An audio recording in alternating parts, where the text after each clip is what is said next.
नमस्कार, मी प्रशांत देटके पाटील.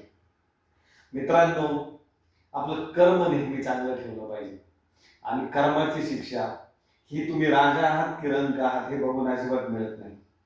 कर्म एकदा चुकले की त्याची शिक्षा ही ठरलेलीच. मग मोठमोठे राजे सुद्धा यामधनं सुटले नाहीत. मी तुम्हाला 2 उदाहरणं सांगतो. एक भीष्म पितामहांचं. भीष्म पितामह जेव्हा बाणांच्या शैलीवरती पडलेले होते, तेव्हा तिथं त्यांनी श्रीकृष्णांना विचारलं की हे भगवंत, मी तर कधी कुठलं अधर्म केलं नाही, कुठलं पाप केलं नाही, तरी मी का आज बाणांच्या शैलीवरती पडू नये, मला मृत्यू येत नाही. तेव्हा भगवान श्रीकृष्णांनी त्यांना सांगितलं की तुम्ही मागच्या जन्मामध्ये किंवा त्यांच्या आधीच्या जन्मामध्ये काहीतरी चुकीचं काम केलेलं असेल. भीष्म पितामहांनी जेव्हा त्याच्या मागच्या जन्मात शोध घ्यायला सुरुवात केली, तेव्हा 52व्या जन्मामध्ये त्यांच्या लक्षात आलं की ते राजपुत्र असताना एका जंगलातनं चाललेले होते आणि त्या जंगलामधनं जात असताना त्यांच्या हातामध्ये बाण होता.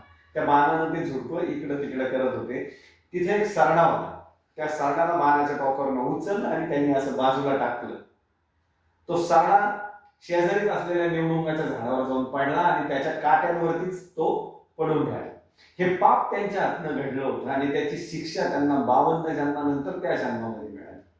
मित्रांनो, पूर्वीच्या काळामध्ये तरी मागच्या जन्मामध्ये केलेलं पाप त्याची शिक्षा पुढच्या जन्मामध्ये मिळत होती. आता तसं नाही राहिलेलं. मी तुम्हाला दुसरं उदाहरण सांगतो. राजा दशरथांचा मृत्यू झाल्यानंतर 15 दिवस त्यांचं शव हे तेलाच्या कढईमध्ये पडून होतं. प्रभू रामचंद्राचे वडील असणारे हे दशरथ, त्यांच्या हातनं असं दुष्कर्म घडलं होतं की पाण्याच्या आवाजाच्या दिशेनं त्यांनी न बघता बाण मारला आणि तो बाण एका मनुष्याला लागला होता. मित्रांनो, दुष्कर्म हातामधनं घडलं की त्याच्याबद्दल जसं मी सांगितलं की राजा सुद्धा सुटलेला नाही. म्हणजे प्रभू रामचंद्राचे वडील असणारे दशरथ, लक्ष्मणाचे वडील असणारे दशरथ, इंद्राचे मित्र असणारे दशरथ, हे सुद्धा यामधनं चुकले नाही. मित्रांनो, अध्यात्म हे जसं आपण मागे जाऊ किंवा जसं जसं आपण मागे बघू, पुस्तकांमध्ये बघू, त्यावेळी आपल्याला हे सगळं लक्षात येतं. पूर्व इतिहास आपल्याला हे सगळं सांगतो. पण आजही यामध्ये काही फरक झालेला नाही. तुमच्या हातनं जर कर्म चुकीचं घडलं, पूर्वी तरी मागच्या जन्मामध्ये त्याची शिक्षा मिळायची, आता याच जन्मामध्ये त्याची शिक्षा मिळते. म्हणून मित्रांनो, आपण आपलं कर्म चांगलं ठेवा.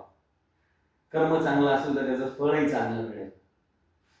म्हणून आपण आपलं कर्म नक्की चांगलं ठेवा. धन्यवाद.